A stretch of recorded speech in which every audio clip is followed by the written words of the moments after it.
ಎಲ್ಲ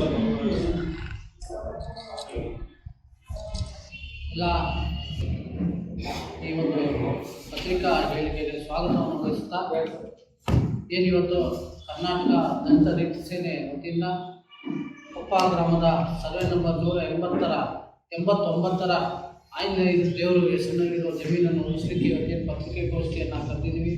ಈ ಒಂದು ಪತ್ರಿಕೆ ಹೇಳಿಕೆಯಲ್ಲಿ ನಮ್ಮ ರಿಪಬ್ಲಿಕನ್ ಸಂಘಟನೆಯ ಅಧ್ಯಕ್ಷರು ಆದಂಥ ಚಿಕ್ಕನಾರಾಯಣ, ಕೊಪ್ಪ ಗ್ರಾಮದ ಮಾಜಿ ಗ್ರಾಮ ಪಂಚಾಯತಿ ಸದಸ್ಯರು ಆದಂಥ ಜಯಣ್ಣ, ಕೊಪ್ಪ ಗ್ರಾಮದ ಹಿರಿಯ ಮುಖಂಡರು, ಈ ಹೋರಾಟದ ಮುಂಚೂಣಿಯಲ್ಲಿರ್ತಕ್ಕಂಥ ನಮಗೆಲ್ಲ ಮಾರ್ಗದರ್ಶಕರಾದಂಥ ಮುನಿಯಪ್ಪನವರು, ಅದೇ ರೀತಿ ನಮ್ಮ ಕರ್ನಾಟಕ ದಲಿತ ರೈತ ಸೇನೆಯ ಅಧ್ಯಕ್ಷರು ಆದಂಥ ಸತೀಶ್ ಕುಮಾರ್ ಅವರು ಈ ಒಂದು ಕಾರ್ಯಕ್ರಮದಲ್ಲಿ ಪಾಲ್ಗೊಂಡಿದ್ದಾರೆ. ಏನಿವತ್ತು ಮೂಲ ಉದ್ದೇಶ ಅಂತಂದರೆ ಬಂಗಾರಪೇಟೆ ಕಸ್ಬಾ ಕೊಪ್ಪ ಗ್ರಾಮದ ಸರ್ವೆ ನಂಬರ್ 189ರಲ್ಲಿ 5 ಎಕರೆ 11 ಗುಂಟೆ ಜಮೀನು ಆಂಜನೇಯ ದೇವರ ಹೆಸರಿನಲ್ಲಿ ಸುಮಾರು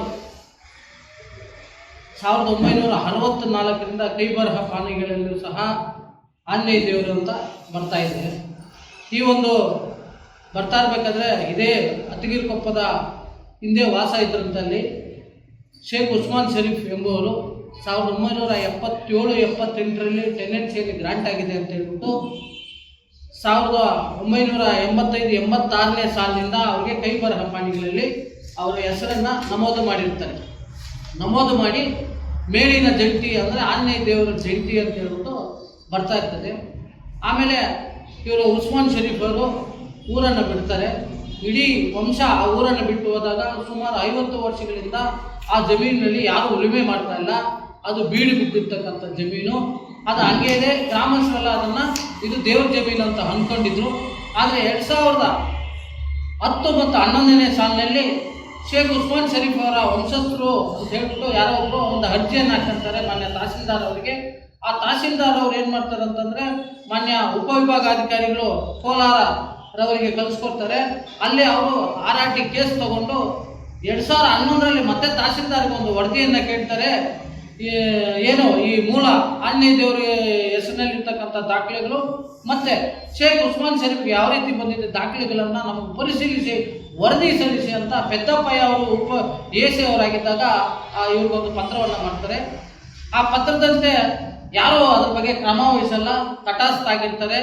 ತಟಸ್ಥ ಆಗಿದ್ದಾಗ ಮತ್ತೆ ಏನು ಮಾಡ್ತಾರೆ ಅಂತಂದರೆ ನಮ್ಮ ಶೇಖರ್ ಅನ್ನೋರು, ಆಲೂಗಡ್ಡೆ ಶೇಖರ್ ಅನ್ನೋರು ಶೇಖ್ ಉಸ್ಮಾನ್ ಶರೀಫ್ ಅವರ ಕುಟುಂಬಸ್ಥರು, ಅವರ ಮೊಮ್ಮಕ್ಕಳು ಅಂತ ಹೇಳ್ಬಿಟ್ಟು ಈ ಜಮೀನನ್ನು ಪರ್ಚೇಸ್ ಮಾಡ್ತಾರೆ. ಅವ್ರ ಹತ್ರ ಪರ್ಚೇಸ್ ಮಾಡಿದಾಗ ಆ ಜಮೀನಿಗೆ ಯಾರೂ ಕೈ ಹಾಕಲ್ಲ. ಶೇಖರ್ ಅವರು ತಮ್ಮ ಆರ್ಥಿಕ ಏನೋ ಶತ್ರುಗಳು ಮತ್ತು ರಾಜಕೀಯ ಒಂದು ಬಲ ಇರೋದ್ರಿಂದ ಆ ಜಮೀನನ್ನು ಹೆಂಗೋ ಒಂದು ರೀತಿ ಕಬಳಿಕೆ ಮಾಡ್ಕೋಬೇಕು ಅಂತ ಹೇಳ್ಬಿಟ್ಟು ಅವ್ರ ಹತ್ರ ಒಂದಿಷ್ಟು ಅಂತ ದುಡ್ಡನ್ನು ಕೊಟ್ಟು ಬಂಗಾರಪೇಟೆ ಸಬ್ ರಿಜಿಸ್ಟ್ರಿಗೆ ಹೋಗ್ತಾರೆ ಇದು ಅಗ್ರಿಮೆಂಟ್ ಮಾಡಿಕೊಳ್ಳಕ್ಕೆ.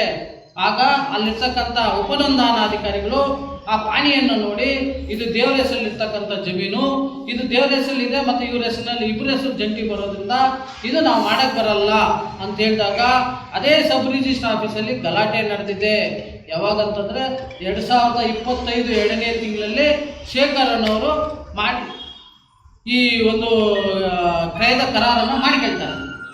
ಇಲ್ಲಿ ಒಪ್ಪದಿದ್ದಕ್ಕೆ KGF ಸಬ್ ರಿಜಿಸ್ಟ್ರಲ್ಲಿ ಹೋಗಿ ಇಲ್ಲೀಗಲ್ ಆಗಿ ಕ್ರಯ ಮಾಡ್ಕೊಂಡಿರ್ತಾರೆ ಮಾನ್ಯ ಇವರು ಯಾರೋ ಶೇಖರ್ ಅನ್ನೋರು. ಇದಾದ ನಂತರ ನಾನೇನು ಮಾಡ್ತೀನಿ, ಈ ಎಲ್ಲ ದಾಖಲೆಗಳನ್ನು ಕ್ರೋಢೀಕರಿಸಿ ತಹಸೀಲ್ದಾರ್ ವೆಂಕಟೇಶಪ್ಪ ಅವರು ಕಾರ್ಯನಿರ್ವಹಿಸ್ತಾ ಇರ್ತಾರೆ. ಅವ್ರು ಕಾರ್ಯನಿರ್ವಹಿಸ್ತಾ ಇರಬೇಕಾದಾಗ ನಾನು ಈ ದಾಖಲೆಗಳನ್ನು ಕೊಟ್ಟು ಒಂದು ಅಬ್ಜೆಕ್ಷನನ್ನು ಹಾಕ್ತೀನಿ. ಏನಂತಂದರೆ ಇದು ದೇವರ ಹೆಸರಿನಲ್ಲಿರ್ತಕ್ಕಂಥ ಜಮೀನು, ಇದು ದೇವರಿಗೆ ಉಳಿಸ್ಕೊಳ್ಬೇಕು ಅಂತ ನಾನು ಅದನ್ನು ಅರ್ಜಿಯನ್ನು ಹಾಕಿದಾಗ ಮಾನ್ಯ ತಹಸೀಲ್ದಾರ್ ಅವರು ಒಂದು ಕೇಸನ್ನು ರಿಜಿಸ್ಟರ್ ಮಾಡ್ಕೊಳ್ತಾರೆ. ಕೇಸನ್ನು ರಿಜಿಸ್ಟರ್ ಮಾಡಿಕೊಂಡು ವಾದಿಗಳಿಗೆ ಮತ್ತು ಪ್ರತಿವಾದಿಗಳಿಗೆ ಇಬ್ಬರಿಗೂ ನೋಟಿಸನ್ನು ಕೊಡ್ತಾರೆ. ಮತ್ತು ಆ ಕೊಪ್ಪ ಗ್ರಾಮದ ಏನು ಚೆಕ್ಬಂದಿ ಈ ಆಸ್ತಿಯ ಚೆಕ್ಬಂದಿಯಲ್ಲಿ ಯಾರ್ಯಾರಿದ್ದಾರೆ ಅವ್ರಿಗೆಲ್ಲ ಅರ್ಜಿಗಳನ್ನು ಕೊಟ್ಟು ಎಲ್ಲರನ್ನ ಕರೆಸಿ ಆ ನ್ಯಾಯಾಲಯದಲ್ಲಿ ರೆಕಾರ್ಡ್ ಮಾಡಿದ್ದಾರೆ ದಾಖಲೆಗಳನ್ನು. ಸುಮಾರು 14 ಪುಟಗಳ ಆದೇಶವನ್ನು ಮಾಡಿ ಮಾನ್ಯ ಉಪವಿಭಾಗಾಧಿಕಾರಿಗೆ ಸಲ್ಲಿಸ್ತಾರೆ. ಆ ಸಲ್ಲಿಸೋ ಪ್ರತಿಯಲ್ಲೂ ಸ್ಪಷ್ಟಪಡಿಸುತ್ತಾರೆ. ಈ ವರದಿಯನ್ನು ಮಾನ್ಯ AC ಏನು ಡಾಕ್ಟರ್ ಮೈತ್ರಿ ಯಾವಾಗಿದ್ದರು ಅವ್ರಿಗೆ ನಾವು ಅಪ್ರೋಚ್ ಮಾಡ್ತೀವಿ, ನಮ್ಮ ವಕೀಲರ ಮುಖಾಂತರ ಅಪ್ರೋಚ್ ಮಾಡ್ತೀವಿ. ಅವರಿದ್ದಾಗ 4 ಹೀರಿಂಗಿಗೆ ನಾವು ಹೋಗಿ ಅಟೆಂಡ್ ಮಾಡ್ತೀವಿ. ಅವರು ಸ್ಪಷ್ಟವಾಗಿ ಹೇಳ್ತಾರೆ, ಇದನ್ನು ನಾನು ಯಾವುದೇ ಕಾರಣಕ್ಕೂ ಆದೇಶ ಮಾಡಲ್ಲ, ಇದು ದೇವರ ಹೆಸರಲ್ಲಿ ಇರ್ತಕ್ಕಂಥ ಜಮೀನು, ಇದು ದೇವರಿಗೆ ರಿಸರ್ವ್ ಮಾಡಬೇಕು, ಸರ್ಕಾರದ ಜಮೀನು ಅಂತ ಹೇಳ್ತಾರೆ. ತದನಂತರದಲ್ಲಿ ಅವರು ಇಲ್ಲಿಂದ ಕೋಲಾರ ಜಿಲ್ಲೆಯಿಂದ ವರ್ಗಾವಣೆ ಆಗ್ತಾರೆ. ವರ್ಗಾವಣೆ ಆದಾಗ ಈಗ ಒಬ್ಬ ಏನು AC ಅವರು ಬಂದಿದ್ದಾರೆ, ಅವ್ರ ಹೆಸರು ನನಗೆ ಸರಿಯಾಗಿ ಗೊತ್ತಿಲ್ಲ, ಅವ್ರು ಬಂದಿದ್ದಾರೆ. ಅವ್ರಿಗೆ ನಾವು ಅಪ್ರೋಚ್ ಮಾಡ್ತೀವಿ. ಫಸ್ಟ್ ಹೀರಿಂಗ್ ಅವ್ರು ತಗೊಂಡಾಗ ನಮ್ಮ ವಕೀಲರು ಅವ್ರಿಗೆ ಅಪ್ರೋಚ್ ಮಾಡ್ತಾರೆ. ಅಪ್ರೋಚ್ ಮಾಡಿಬಿಟ್ಟು, ಸ್ವಾಮಿ ಇದು ಈ ಥರ ಇದೆ, ಇದಕ್ಕೆ ಸ್ಪಷ್ಟತೆ ಇಲ್ಲ, ಮೂಲ ಕಡತ ಇಲ್ಲ, ದಯವಿಟ್ಟು ತಾವು ಇದನ್ನು ಸರ್ಕಾರಿ ಜಮೀನು ದೇವರ ಹೆಸರಿನಲ್ಲಿ ಇಡಿ. ಯಾಕಂದರೆ ಸುಪ್ರೀಂ ಕೋರ್ಟು ಒಂದು ಸ್ಪಷ್ಟವಾಗಿ ಆದೇಶ ಮಾಡಿದೆ, ಏನಂತಂದರೆ ದೇವರ ಹೆಸರಲ್ಲಿರ್ತಕ್ಕಂಥ ಜಮೀನು ದೇವರೇ ಮಾಲೀಕ ಅಂತ ಹೇಳ್ತಾ ಇದ್ದಾರೆ. ದಯವಿಟ್ಟು ತಾವು ಇದನ್ನು ಯಾವುದೇ ಕಾರಣಕ್ಕೂ ಆಂಜನೇಯ ದೇವರ ಹೆಸರನ್ನು ತೆಗೀಲಿಕ್ಕೆ ತಾವು ಅನುಮತಿ ನೀಡಬೇಡಿ ಅಂತ ಹೇಳಿದಾಗ ಇವರು ಅದನ್ನು ಕೋರ್ಟ್ ಮಾಡ್ಕೊತಾರೆ. ಕೋರ್ಟ್ ಮಾಡಿಕೊಂಡು ನೆಕ್ಸ್ಟ್ ಡೇಟ್ ಹೋದಾಗ ಆದೇಶಕ್ಕೆ ಬರೀತಾರೆ. ಆದೇಶಕ್ಕೆ ಬರೆದ ಮೇಲೆ ನಾವು ಆದೇಶಕ್ಕೆ ಕಾಯ್ತಾ ಇದ್ವಿ. ಅಂದರೆ ಸರ್ಕಾರಿ ಅಧಿಕಾರಿಗಳು ಸರ್ಕಾರಿ ಜಮೀನನ್ನು ಉಳಿಸ್ತಾರೆ ಅಂತ ಒಂದು ಭರವಸೆ ಮತ್ತು ನಂಬಿಕೆಯಿಂದ ನಾವು ಕಾಯ್ತಾ ಇರ್ತೀವಿ. ಆದರೆ ಒಳಗೆ ಏನಾಯಿತು, ಯಾವ ರಾಜಕೀಯ ವ್ಯಕ್ತಿಗಳು ಅವ್ರಿಗೆ ಒಂದು ಒತ್ತಡವನ್ನು ಹೇರಿದ್ರು ಅಥವಾ ಯಾವ ಹಣದ ಆಮಿಷಕ್ಕೆ ಒಳಗಾದ್ರು ನನಗಂತೂ ಗೊತ್ತಿಲ್ಲ. ಈ 14 ಪುಟಗಳ ಆದೇಶವನ್ನು ಒಂದು ಸಾರಿ ನಮ್ಮ ಯಾರು ಉಪವಿಭಾಗಾಧಿಕಾರಿಗಳು ಓದಬೇಕಾಗಿತ್ತು, ಅವರು ಓದಿಲ್ಲ. ಅವ್ರು ಏನು ಮಾಡ್ತಾರೆ, ಒಂದು ಆದೇಶವನ್ನು ಮಾಡ್ತಾರೆ. ಏನಂತ ಮಾಡ್ತಾರೆ ಅಂತಂದರೆ, ತಮ್ಮ ಸುಪರ್ದಿಯಲ್ಲೇ ದಾಖಲೆಗಳನ್ನು ಪರಿಶೀಲಿಸಿ ವರದಿಯನ್ನು ತಾವೇ ಕ್ರಮ ಕೈಗೊಳ್ಳಿ ಅಂತ ಮಾಡ್ತಾರೆ. ಆ ಆದೇಶವನ್ನು ಮಾಡಿದಾಗ ನಾವು ತಹಸೀಲ್ದಾರ್ ಅವ್ರಿಗೆ ಬಂದು ಅಪ್ರೋಚ್ ಆಗ್ತೀವಿ. ಮೇಡಮ್ ಇದು ಬೇಡ, ಇದು ದೇವರ ಹೆಸರಿನಲ್ಲಿರ್ತಕ್ಕಂಥದ್ದು. ಹಿಂದೆ ಇದ್ದಂಥ ತಹಸೀಲ್ದಾರ್ 14 ಪುಟಗಳ ಒಂದು ಆದೇಶ ಮಾಡಿರ್ತಾರೆ. ಮತ್ತು ಗ್ರಾಮಸ್ಥರನ್ನು ಕರೆದು ದಾಖಲೆಯನ್ನು ಕ್ರೋಢೀಕರಿಸಿದ್ದಾರೆ ಮತ್ತು ಅವ್ರ ಮಾತುಗಳನ್ನು ರೆಕಾರ್ಡ್ ಮಾಡಿದ್ದಾರೆ. ಇಷ್ಟೆಲ್ಲ ದಾಖಲೆ ಇದ್ದು ತಾವು ದಯವಿಟ್ಟು ಸರ್ಕಾರಿ ಅಧಿಕಾರಿ ಇದ್ದೀರಿ, ಸರ್ಕಾರಕ್ಕೆ ಆ ಜಮೀನನ್ನು ಉಳಿಸಿ ಅಂತ ನಾವು ಅವ್ರಿಗೆ ಒಂದು ಮನವಿಯನ್ನು ಮಾಡ್ತೀವಿ.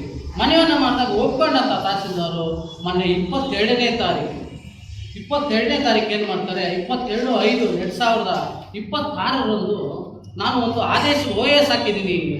378/25 ಅಂತ ಒಂದು ಕೇಸ್ ಹಾಕಿದ್ದೀನಿ ಮಾನ್ಯ ನ್ಯಾಯಾಲಯದಲ್ಲಿ. ಅಲ್ಲಿ ಕೊಟ್ಟವ್ರೆ ನಾಟ್ ಅಲೈನೆಂಟೆಡ್ ಅಂತ, ಅಂದರೆ ಬರಬಾರೆ ಮಾಡಬಾರ್ದು ಅಂತ ಒಂದು ಆದೇಶ ಇಂಜೆಕ್ಷನ್ ಆರ್ಡರನ್ನು ತಂದು ತಹಸೀಲ್ದಾರ್ ಅವರಿಗೆ 22ನೇ ತಾರೀಕು 2:45 ಅವರ ಚೇಂಬರಿಗೆ ಹೋಗ್ಬಿಟ್ಟು ನಾನು ಒಂದು ಕೊಡ್ತೀನಿ ಅವರಿಗೆ ಒಂದು ಅರ್ಜಿಯನ್ನು. ಮೇಡಮ್, ಈ ಸಂಬಂಧಪಟ್ಟಂತೆ ತಾವು ಯಾವುದೇ ರೀತಿ ಪಾಣಿಯನ್ನು ಬದಲಾವಣೆ ಮಾಡಬಾರ್ದು ಅಂತ ಕೊಟ್ಟಾಗ ತಹಸೀಲ್ದಾರ್ ಅವರು ನನಗೊಂದು ಮಾಹಿತಿಯನ್ನು ಕೊಡ್ತಾರೆ. ನಾನು ತಹಸೀಲ್ದಾರ್ ಇದ್ದೀನಿ, ನಾನು ಟಪಾಲ್ ಸೆಕ್ಷನಲ್ಲಿ ಇಲ್ಲ, ನೀವು ಹೋಗಿ ಟಪಾಲ್ ಸೆಕ್ಷನಲ್ಲಿ ಕೊಡಿ, ಇಲ್ಲ 3 ಜನ ಸಿರಿಸ್ದಾರ್ ಇದ್ದಾರೆ ಅವ್ರ ಕೈಯಲ್ಲಿ ಕೊಡಿ ಅಂತಾರೆ. ಯಾಕೆ ಅಂತಂದರೆ ಅವತ್ತೇ ಒಂದು ಅವರ ತಹಸೀಲ್ದಾರ್ ನ್ಯಾಯಾಲಯದ ಒಂದು ದಾವೆ ಇತ್ತು, ಅದನ್ನು ನಮ್ಗೆ ಹೇಳಿಲ್ಲ ಅವರು. ಅದರಲ್ಲಿ ಕೂಡ ನನ್ನ ಪ್ರತಿವಾದಿ ಅಂತ ಮಾಡ್ಕೊಂಡಿದ್ದಾರೆ, ಅವರ ಆದೇಶದಲ್ಲೂ ನನ್ನ ಪ್ರತಿವಾದಿ ಅಂತ ಮಾಡ್ಕೊಂಡಿದ್ದಾರೆ. ನನಗೆ ಯಾವುದೇ ರೀತಿ ಒಂದು ಲೆಟರ್ನು ಕೂಡ ಅವ್ರು ಕೊಟ್ಟಿರೋದು. ಆ 22ನೇ ತಾರೀಕು ನಾನು ಏನು ಅವ್ರಿಗೆ ಅಬ್ಜೆಕ್ಷನ್ ಕೊಡ್ತೀನಿ, ಅವತ್ತಿನ ದಿವಸನೇ ಅವರು ಈ ಆದೇಶವನ್ನು ಮಾಡ್ತಾರೆ. ಏನಂತಂದರೆ ಆಂಜನೇಯ ದೇವರ ಹೆಸರನ್ನು ತೆಗೆಯಲಿಕ್ಕೆ ಆದೇಶವನ್ನು ಮಾಡಿದ್ದಾರೆ. ಹಾಗಾದರೆ ನನ್ನ ಪ್ರಶ್ನೆ ಇಷ್ಟೇ, ಸರ್ಕಾರಿ ಅಧಿಕಾರಿಗಳು ಸರ್ಕಾರಿ ಜಮೀನನ್ನು ಉಳಿಸ್ಲಿಕ್ಕಿದ್ದಾರಾ ಅಥವಾ ಸರ್ಕಾರಿ ಜಮೀನುಗಳನ್ನು ರಿಯಲ್ ಎಸ್ಟೇಟ್ ಮಾಫಿಯಾಗಳಿಗೆ ಮಾರಾಟ ಮಾಡಾಕಿದ್ದಾರಾ? ಇದೊಂದು ಏನಾದರೂ ಬ್ರೋಕರ್ ಸೆಂಟ್ರ್ಗಳಾಗಿದೆಯಾ ಸರ್ಕಾರಿ ಕಚೇರಿಗಳು ಅನ್ನೋದು ನನ್ನೊಂದು ಪ್ರಶ್ನೆ.